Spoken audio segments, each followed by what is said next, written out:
Car culture, c'est parti. Non mais vous êtes dur en vrai, c'est chaud.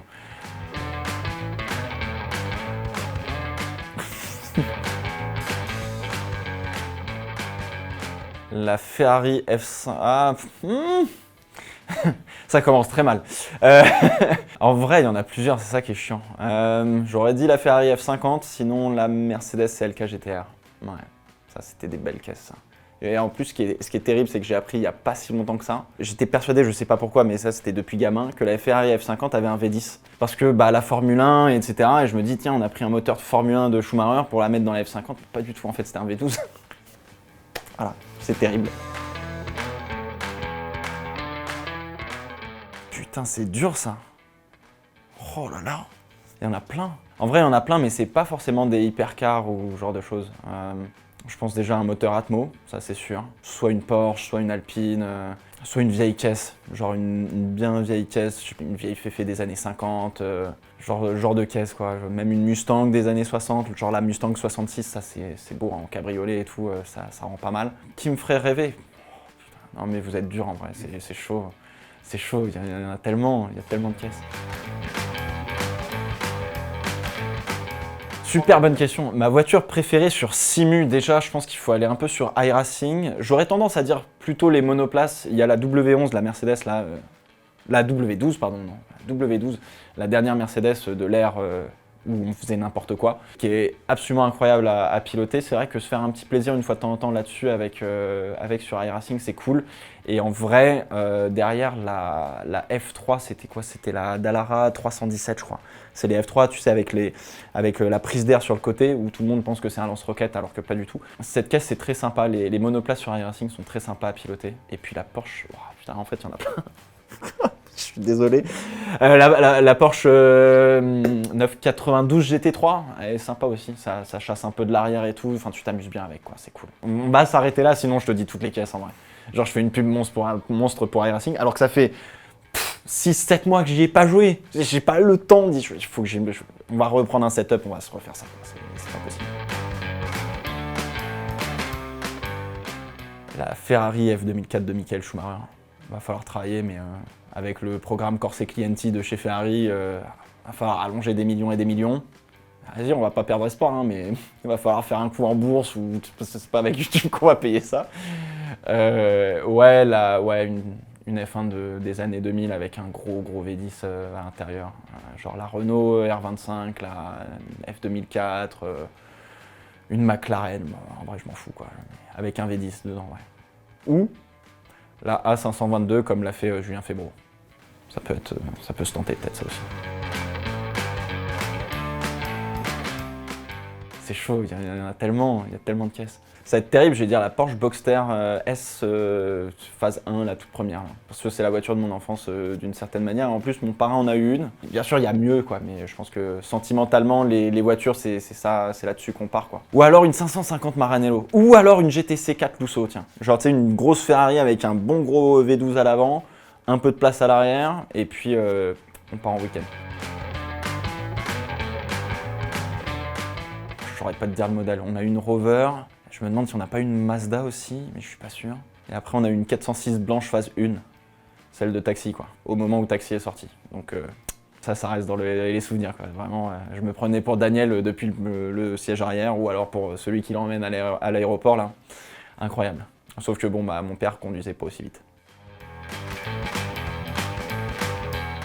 Oh, papa, maman vont pas être contents. Un Mercedes classe B 180, je crois. On allait au ski avec des potes dans les Pyrénées, et puis on allait du côté de Péragude, je crois. Et puis en fait, on re-rentre du coup à la maison après une journée de ski. Donc on avait tout le matos à l'arrière, on était 3 dans la voiture. Et puis on se dit, tiens, on va prendre par un col, on va monter, puis on va redescendre, ça va être stylé, quoi. Bon, jeune et con, on met la GoPro sur le toit. J'ai encore les rushs, je pense, quelque part.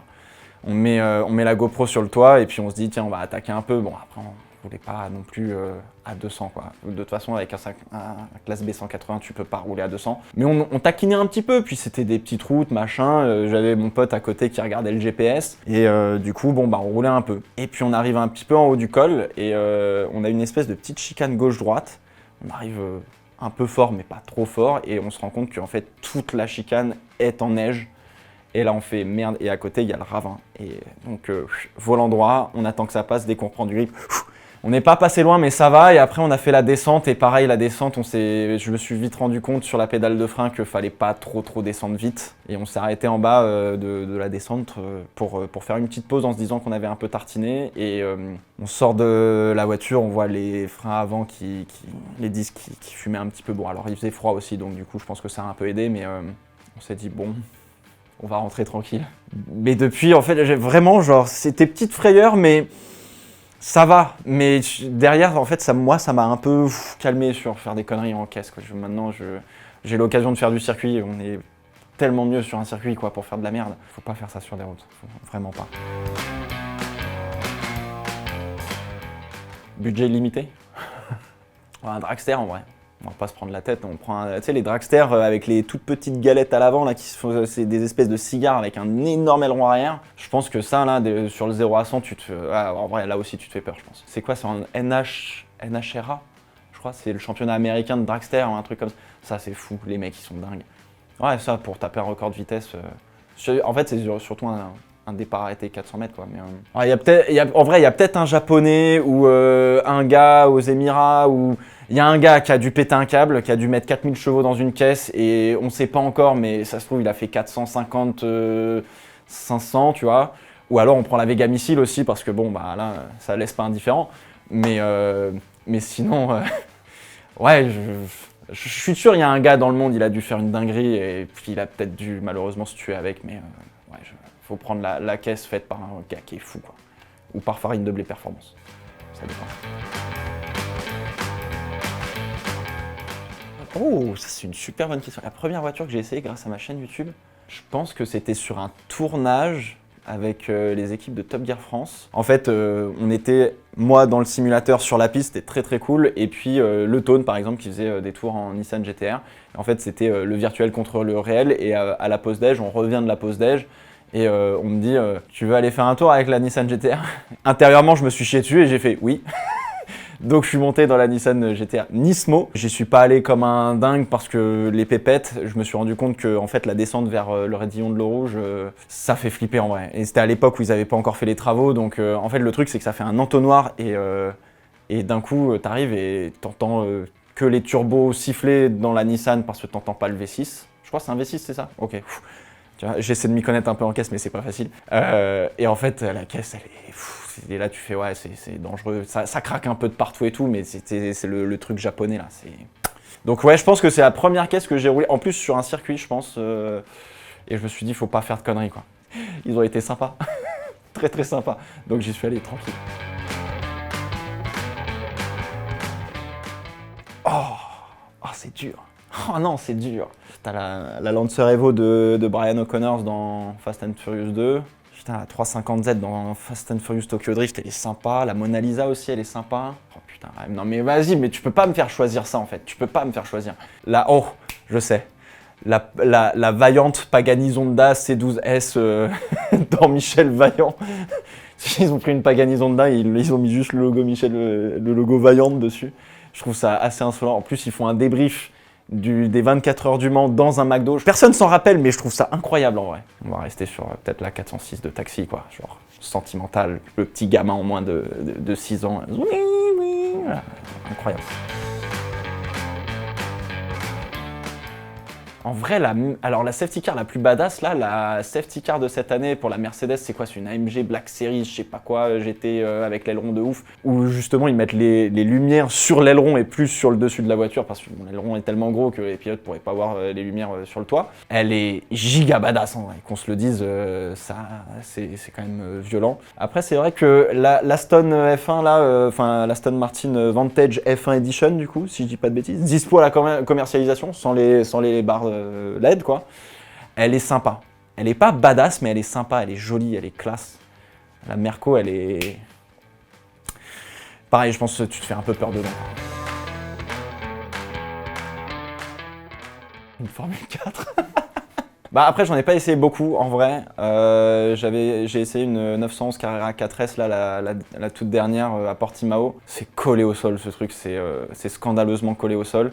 La boîte en automatique sur le circuit est scandaleuse, tellement elle est parfaite, elle répond parfaitement sur les downshift, etc. C'était absolument hallucinant. Ouais, j'ai testé ça, j'avais testé la Supra. Ouais, en vrai, la Nissan GT-R, parce que tu sens que c'est une caisse qui te met en danger. Genre vraiment, tu te sens bien et à la fois genre pas très bien non plus, quoi. Le reste, tu te sens trop en sécurité. Étant parisien, je roule en métro. Et puis, habitant à Paris, c'est compliqué de rouler en voiture tout court. Après, ceci dit, j'ai un pote qui a acheté une petite Renault Twingo phase... c'était la première phase 2, je crois. Hein. Moteur refait à neuf, 180 000 bornes. Bon, il y a les trains roulants qui sont un peu pourris, donc je pense qu'au bout vers 110 km/h, on commence à avoir un peu peur parce qu'on sent vraiment du flou dans la direction. Mais bon, c'est une caisse qui est incroyable. Pas de direction assistée, donc quand tu vas au sport et que tu ressors et que admettons, tu prends cette voiture, tu continues ta séance. Plutôt cool. Je vais dire, ça dépend un peu des années, mais all time, ça va être la Mercedes W11, 11 ou 12, peut-être la 12. Bon, la 12, elle a gagné le championnat, mais Hamilton n'a pas gagné le championnat avec. Mais ouais, c'est peut-être celle d'avant, la W11, là, avec le DAS, avec le volant, le volant ajustable, parce que bon, pas la même chose que ce que nous on fait en caisse de tous les jours, mais c'est des belles innovations. Je pense que c'est les voitures, même globalement, ces Formule 1 là de la fin des années 2010, c'est les voitures les plus folles parce qu'il y a un grip monstrueux en termes d'aéro. Il y a une puissance monstrueuse, on est sur les 1000 chevaux, on est sur une délivrance de la puissance qui est phénoménale et qui est parfaitement gérée pour chaque ligne droite, chaque virage, etc. T'as un freinage, attention les yeux, quand Hamilton il prend le double gauche là à Spa, à Pouhon et qu'il le prend à fond, il arrive à 300, il fait la voiture elle fait et là tu fais ok. C'est débile, c'est trop dangereux, c'est trop débile. C'est pour ça qu'on regarde, mais c'est débile. Oh, la pire voiture de F1 ever. Il y a eu quoi comme grosse merguez en F1? Attends, je réfléchis. Dans les années 2010, t'avais quand même des sacrées belles merguez, genre la HRT, la Virgin Racing, la Lotus, tout ça c'était à 4 secondes des temps, c'était l'horreur, les pauvres.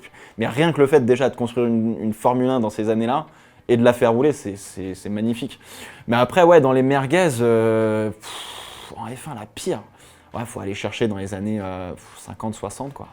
Tu devais avoir des caisses non seulement dangereuses pour le pilote, parce que la caisse elle était pourrie, quoi, mais en plus de ça, qui roulait pas vite, quoi. Donc, faut aller chercher, faut demander à Jean-Louis Moncey. Là, il saura te répondre. Très bien. Celle avec un logo NordVPN dessus. Comme on a tous les mêmes voitures, on avait tous les mêmes voitures, a priori on avait tous les mêmes réglages, on avait à peu près normalement tous le même poids aussi dans les voitures embarquées, donc ça se faisait au talent. Celle qui te permet d'avoir les plus grosses... il m'en a peut-être manqué un petit peu sur une ou deux petites attaques, je pense, mais la combi ne fait pas le pilote. Donc du coup la déco de la voiture fait pas le pilote, donc comme on avait tous les mêmes voitures, t'as compris quoi.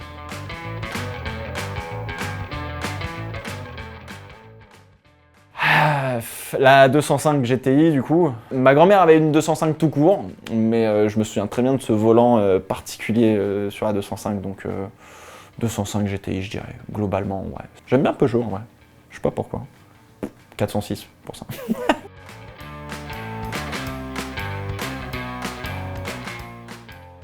La voiture des pires conducteurs. Je sais bien parce que du coup mon parrain va plus me parler, mais ceux qui roulent en BM, pas de clignotant, appel de phare, fil de gauche.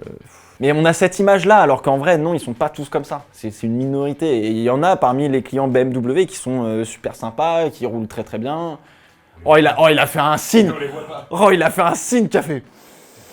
Oh, je suis pas sûr. Ah, c'est vrai que ceux qui ont des Golf GTI, R32, machin truc, c'est vrai que vous, ou des Classe A, A45, AM, en fait, toutes les petites hatchbacks là, avec un peu de moteur, c'est des voitures comme dirait JMK, c'est des voitures de voyous là. Il a le seum. C'est des voitures de coiffeurs.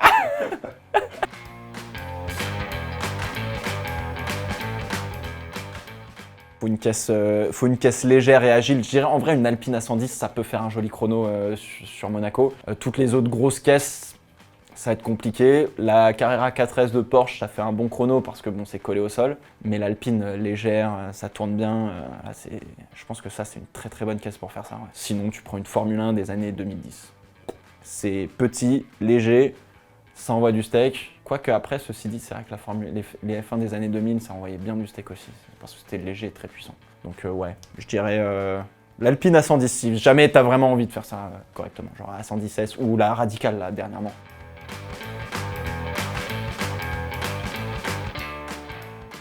Bah, alors la voiture que j'aimerais avoir, mais que j'assumerais pas, concrètement, elle n'existe pas parce que les voitures que j'ai envie d'avoir, je vais les assumer d'une manière ou d'une autre. C'est vrai que c'est un peu plus compliqué d'assumer une Ferrari bien rouge hein, sur un Rosso Corsa des familles là, ou un Rosso Scuderia. Tu prends une 488 Pista Rosso Scuderia ou une 296 là les dernières. C'est un peu plus difficile à assumer en vrai. Mais bon, c'est une Ferrari, donc bon, voilà. Et puis en vrai, si je prends une Ferrari, je prendrais plutôt genre un V12 à l'avant avec peinture noire ou bleu marine, pas rouge quoi.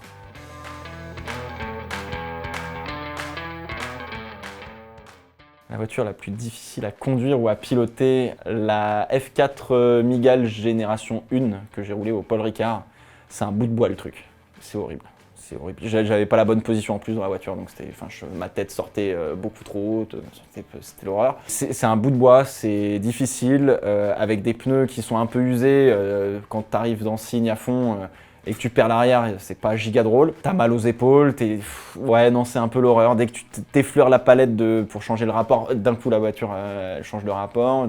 Bon c'est une voiture à l'ancienne un peu quoi. Je me suis posé la question, comment les pilotes de F4 qui ont roulé cette voiture se sont dit qu'en fait, ils prenaient du plaisir à conduire cette caisse et derrière avaient envie de continuer à conduire des caisses comme ça. C'est pas possible. Par contre, la dernière, la F4 Mygale Gen 2, là, on est bien là avec le halo et tout, t'es bien dedans, machin, ça répond, c'est bien équilibré généralement. Si t'as des pneus un peu usés ou pas assez chauffés, tu te fais une Joyka dans Dunlop. Bon, je veux dire, mais t'es en sécurité, t'es bien quoi. Mais c'est des bonnes caisses.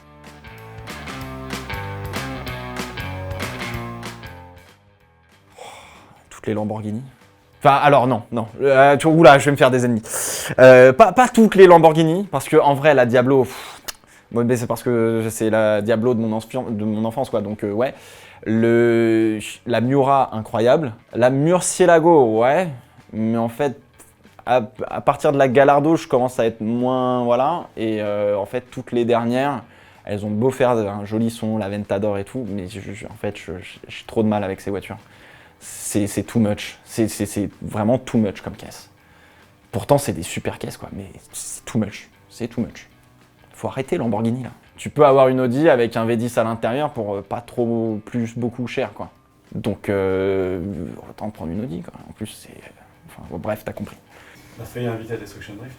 Hein. T'as failli être invité à un super événement, maintenant que t'es pas les Lamborghini. Aïe, aïe, aïe. Eh bah, écoute, à la prochaine. Hein.